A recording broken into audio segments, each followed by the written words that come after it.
نو نن تاسو سره د البانیا هیواد د سیاحت ویزې په اړه مکمل معلومات تاسو سره زه شریکوم چې کوم ډاکومنټ ورته پکار دي، څنګه باید اپلای وشي، کوم ویب سایټ څخه اپلای کیږي. زه چې تاسو ته کومې برنامې راوړم نو هغه داسې برنامې وي چې هغه 100% برنامې. دا نقشه ته تاسو وګورئ. نو په دې ځای کې دغه ماوس کرسر تاسو ګورئ البانیا څنګ ته سربیا ده. سربیا څنګ کې بیا دې خواته وګورئ هنګري ده. افغانانو ته پکې بعضې اسانتیاوې رامنځته کړي دي چې تاسو اوس کولی شئ دغه د البانیا هیواد ویزا آنلاین ډول تاسو ترلاسه کړئ. Afghan citizen can apply for a visa online when traveling to Albania. هر هغه څوک چې غواړي اروپا ته لاړ شي، د اروپا مختلفې برنامې مخکې هم ما تاسو سره شریک کړي دي، لکه د پرتګال هیواد جاب سیکر ویزې په اړه هم ما تاسو سره معلومات شریک کړي چې ویډیو الریډي په زما په یوټیوب چینل کې موجوده ده. نو نن تاسو سره د البانیا هیواد د سیاحت ویزې په اړه مکمل معلومات تاسو سره زه شریکوم چې تاسو څنګه کولی شئ د البانیا هیواد ویزا تاسو ترلاسه کړئ. نو لکه څنګه چې تاسو معلومات دی چې ډېر خلکو سره به دغه سوال وي چې ولا افغانانو ته خو ویزې نه ورکول کېږي، دا دی واغه دی. نو دغه فکر باید تاسو ذهن څخه وباسئ، ځکه چې همیشه زه چې تاسو سره کومې برنامې شریکوم، زه چې تاسو ته کومې برنامې راوړم نو هغه داسې برنامې وي چې هغه 100% برنامې وي، داسې برنامې وي چې هلته افغانانو دپاره پکې یو خاص ځای پکې موجود وي. نو دا په 2024 کې البانیا هیواد په خپل ویب سایټ کې د سیاحتي ویزې په ورکړه کې بعضې تغییرات راوستي دي چې هلته افغانانو ته پکې بعضې اسانتیاوې رامنځته کړي دي چې تاسو اوس کولی شئ دغه د البانیا هیواد ویزا آنلاین ډول تاسو ترلاسه کړئ. دا ای ویزا ده. نو دا چې تاسو څه ډول باید ترلاسه کړئ، د کوم ویب سایټ څخه باید ترلاسه کړئ، کوم ډاکومنټ پکار دي او څه ډول باید تاسو پروسس کړئ او په څومره وخت کې دغه ویزا ایشو کیږي، آیا سفارت ته پکې ضرورت شته او که نشته تاسو چې سفارت ته لاړ شئ. نو مکمل معلومات الریډي ما تاسو سره په سکرین ریکارډینګ کې تاسو سره ما شریک کړي دي. نو ورځو سکرین طرف ته نو تاسو کولی شئ چې هر څه تاسو ویب سایټ پروسس سیستم هر څه په سکرین ریکارډینګ کې تاسو وګورئ. نو ورځو سکرین طرف ته نن د البانیا هیواد د ټوریست ویزې په هکله مکمل معلومات تاسو سره زه شریکوم چې تاسو څنګه کولی شئ دغه ویزا په اسانه توګه تاسو ترلاسه کړئ، کوم ډاکومنټ ورته پکار دي، څنګه باید اپلای وشي، کوم ویب سایټ څخه اپلای کیږي، نو کم اسنادونه باید موږ نور ورسره یوځای کو سپورټینګ ډاکومنټ تر څو زموږ چانس دې ته اضافه کړي چې دغه ویزا موږ 100% کې ترلاسه کو. نو ویډیو مکمل تعقیب کړئ. نو مکمل معلومات تاسو سره په دغه ویډیو کې شریکوم، حتی چې اپلای څنګه کیږي سټپ بای سټپ چې تاسو تر څو غلطي تاسو ونه کړئ. نو دغه ویزا چې دی هر څوک کولی شي چې دغه ویزې ته اپلای وکړي او دغه ویزا ترلاسه کړي. نو اوس راځم لکه څنګه چې تاسو ګورئ البانیا ای ویزا. نو البانیا هیواد چې دا ای ویزا ورکوي، یعنی هیڅ ضرورت هم نشته چې تاسو کوم سفارت ته لاړ شئ انټرویو دپاره یا نور، فقط ستاسو ډاکومنټ ډېر زیات ضروري دی په دغه ای ویزا کې. کوم ډاکومنټ باید تاسو آماده کړئ؟ اول لازمه تاسو ته دا ښیم چې البانیا هیواد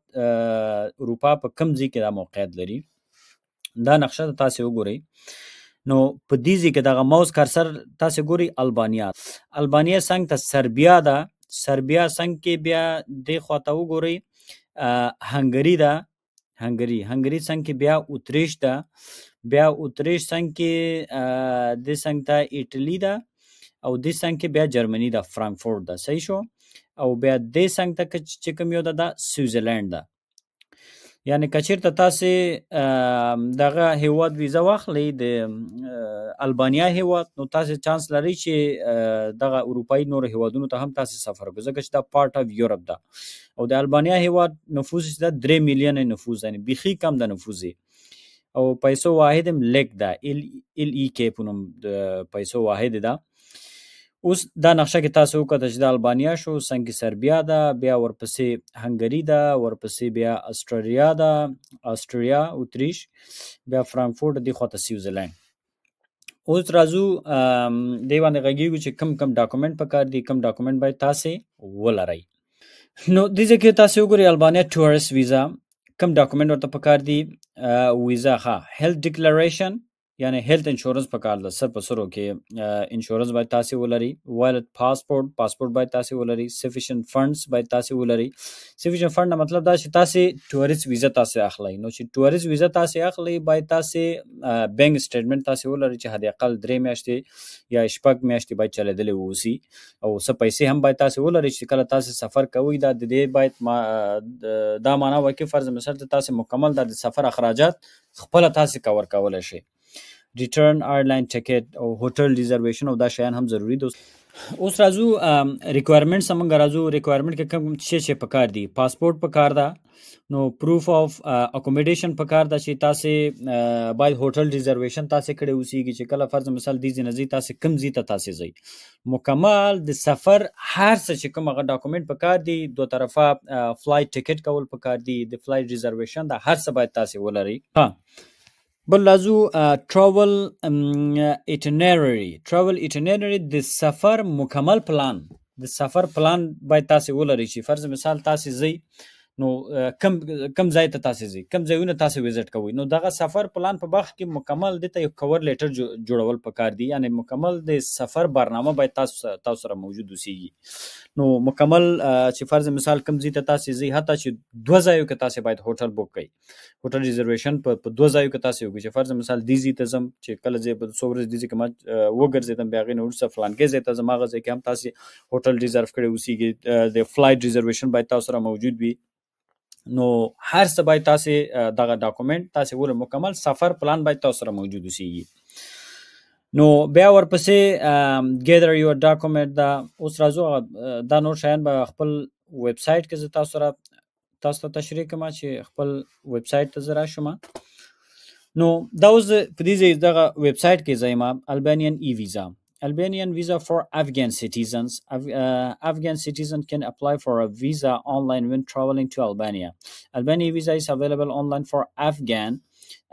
citizens. With this tourist visa stay is usually short with a period of 90 days. No da چې short stay visa ده صحیح ده type C ورته وایي دغه ویزې ته نو 90 ورځې تاسو کولی شئ چې تاسو هلته پاتې شئ applicant is not required to be present when applying for Albanian online e-visa total نو ضروری نه ده چې فرض مثال تاسو سفارت ته لاړ شئ سفارت لپاره ضرورت نشته ځکه دا هر څه آنلاین کیږي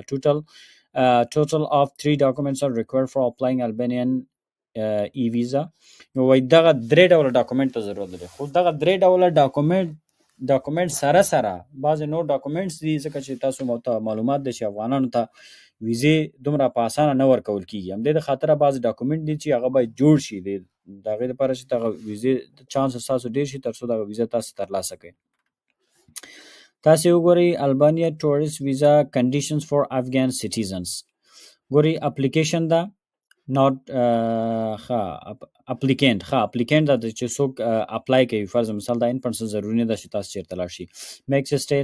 90 days دا سټې شارټ ټرم یا ټایپ سی ویزا ده دلته پاس یو ځکه لیکلي هم فکر کوم چې دا کم ټایپ ویزا ده افغان سټیزن خزه خیر نو Albanian tourist visa requirement for Afghan citizens دا ګوري دا چې لکه څنګه مخکې ما هم تاسو شریک کړ چې یو travel insurance پکې هغه باید ولري پاسپورت کاپی دا travel bookings دا flight tickets دي نو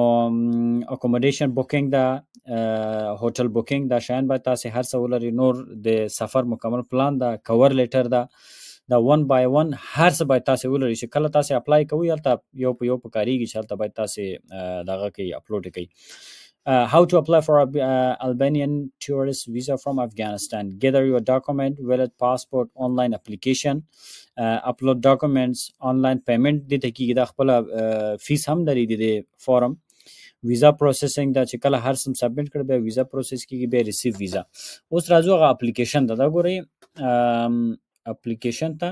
دا ګورئ دا اپلیکیشن دا چې دا 100 سیکشن لري ګورئ پرسنل انفارمیشن دا چې کې مکمل پرسنل انفارمیشن ورکول کیږي کنټری اور پلیس اف ریزیډنس فرض مثال تاسو په افغانستان کې اوسئ دلته به تاسو ولیکئ افغانستان دیږي کې به تخلص به دی ولیکئ فرض مثال امیدی فرست نیم به تاسو ولیکئ دیږي کې اظهار الحق فرض مثال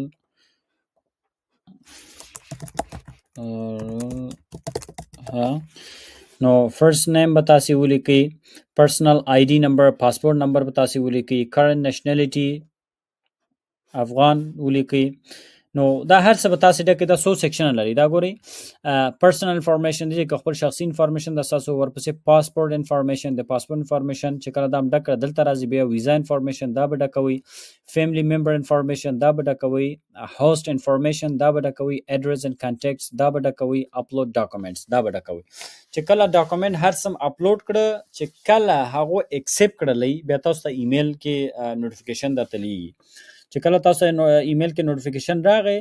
نو بیا هغې نه وروسته دغه ټول ډاکومنټ به تاسو راواخلئ، بیا به فزیکي ډول د دوی کانسلیټ ته یا د دوی ایمبیسي ته به چی کېږي، هغه به لیږل کېږي دوی ته. بیا هغې نه وروسته به تاسو ته چی کېږي، ویزا به ایشو کېږي او ځئ به. که بیا هم تاسو کوم سوال لرئ، کومه پوښتنه لرئ، انشاءالله زه ستاسو په خدمت کې یم، کولی شئ ما سره شریک کړئ.